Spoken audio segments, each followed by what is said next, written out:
que ya la tarea está en aportar en la puesta en práctica de lo acordado en varios aspectos, en procesos de difusión de los acuerdos, de discutir los acuerdos, preguntarnos como gremio qué implicaciones de estructuras curriculares implica que debemos hacer para que formemos psicólogos que estén preparados para apoyar el posconflicto, para apoyar el proceso de reconciliación.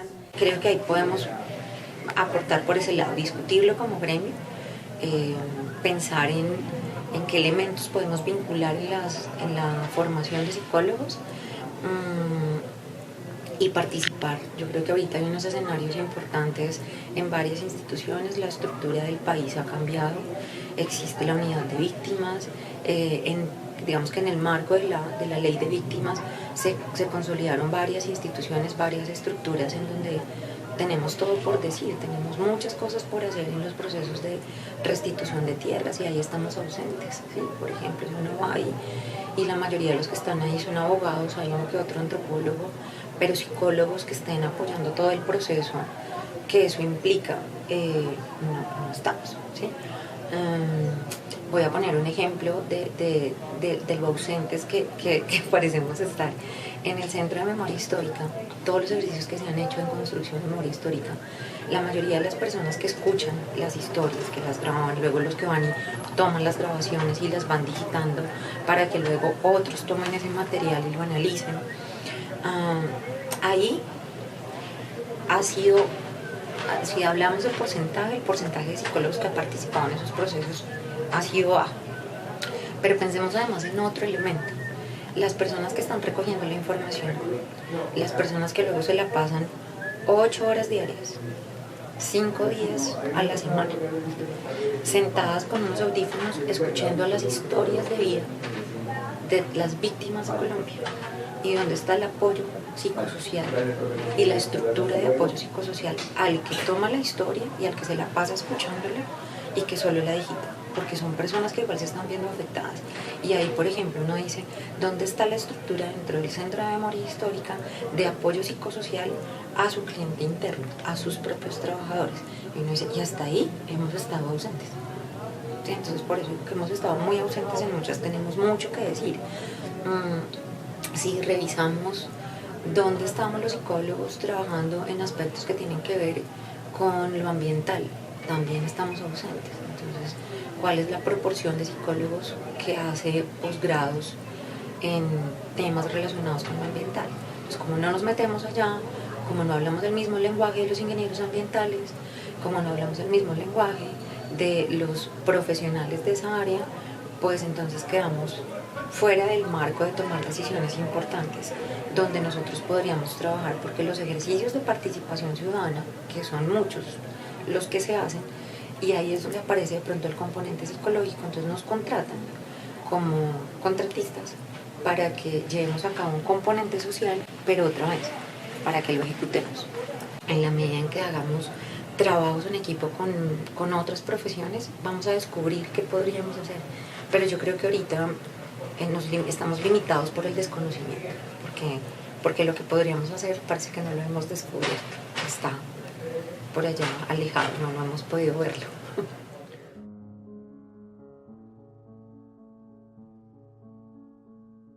Yo creo que el psicólogo social, tiene que ser digamos que el objetivo primero es que sea una persona capaz de dialogar interdisciplinariamente, en equipos interdisciplinarios, es decir, es muy ingenuo, por decirlo menos, que creamos que desde la psicología nosotros solos como psicólogos sociales vamos a poder tener impacto y resolver problemáticas de dimensiones diversas. Entonces creo que el primer objetivo es salir de esa zona endogámica en la que nos hemos metido, ¿sí? de creer que los psicólogos solo conversamos entre nosotros, que solo nos entendemos entre nosotros. Y que debemos salir a conversar. Entonces creo que el primer gran objetivo es que logremos avanzar hacia la posibilidad del diálogo con otras disciplinas. Una vez estemos en esa posibilidad de diálogo con otras disciplinas, creo que ahí ya nuestra función es aprender a escuchar, aprender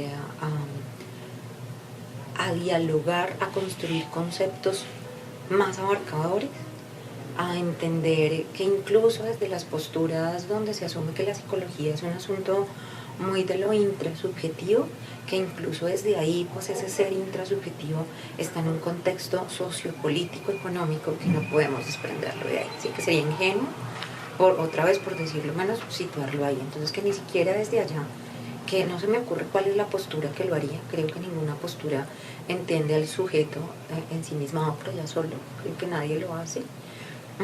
No ahorita, ni creo que históricamente lo haya hecho, no concibo así la psicología. Pero entonces es que nos hagamos más conscientes que efectivamente no podemos, incluso si me paro en el marco clínico, yo no me imagino analizando un caso clínico desconociendo el contexto sociopolítico de esa persona, desconociendo el rol que esa persona juega en su familia, desconociendo la configuración de esa familia, desconociendo cómo toda la dinámica social de nuestro país ha afectado a la familia. Sería tonto decirlo, sería bastante pobre, ineficaz lo que hagamos si nos quedamos viendo las cosas como tan separadas, como tan puntuales en lo individual, si es que lo individual existe, ¿sí? Entonces creo que el primer paso sería eso, permitirnos hablar interdisciplinariamente y después permitirnos movernos hacia la interdisciplinaridad, allí en la interdisciplinaridad permitirnos escuchar, abrirnos a la comprensión de otros discursos, de otras formas de aproximación a lo social, y en ese contexto de permitirnos estar ahí, empezar a dialogar.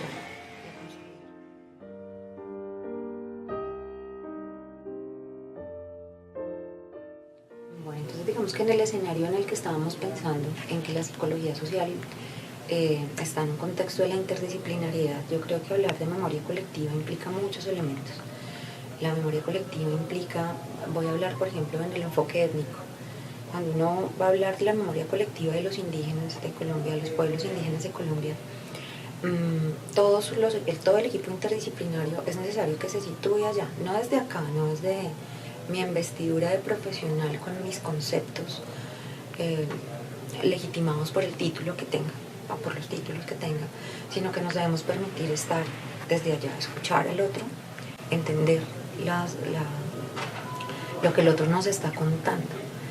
Todos los que estemos ahí otra vez en ese escenario de la interdisciplinariedad. Entonces, ¿cómo podemos aportar? Creo que podemos aportar en el ejercicio de la escucha activa, en el ejercicio de poder favorecer espacios donde quien habla no se sienta ni cuestionado ni deslegitimado, sino que el espacio sea un espacio de poder hablar sin la crítica, sino de poder escuchar y entender que quien está hablando está narrando lo que vivió y que cuando alguien habla y cuenta lo que vivió, no hay teoría ni gurú en la psicología ni en ninguna profesión que valga para que deslegitime lo que está contando el que está hablando de su historia, porque cuando uno cuenta la historia la cuenta desde la propiedad de haberla vivido y no tiene por qué entrarse a discutir lo que la persona está contando.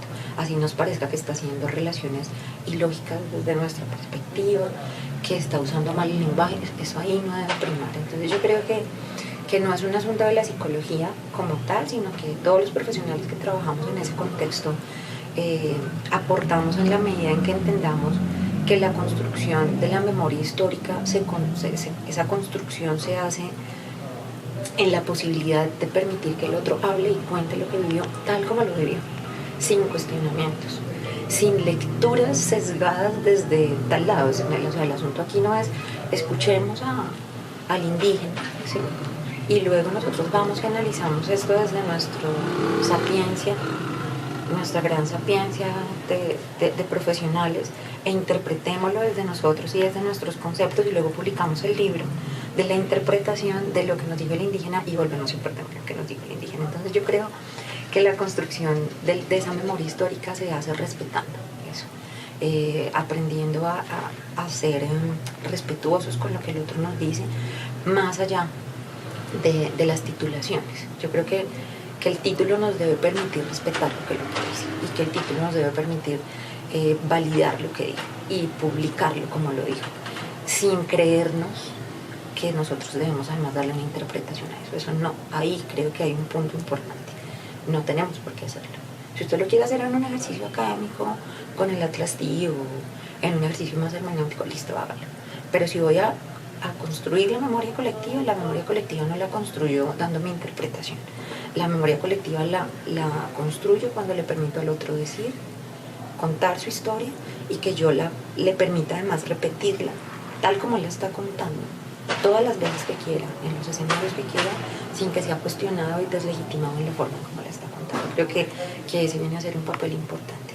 Y hay otra vez, entonces creo que nos toca salirnos de esa dinámica donde él ya lo dijo, entonces ya habló el mortal y luego llegamos los grandes pensadores a analizar lo que el otro dijo. Creo que nos toca movernos de ahí y entender que cuando se construye memoria colectiva, la memoria colectiva implica que entendamos lo que el otro dice.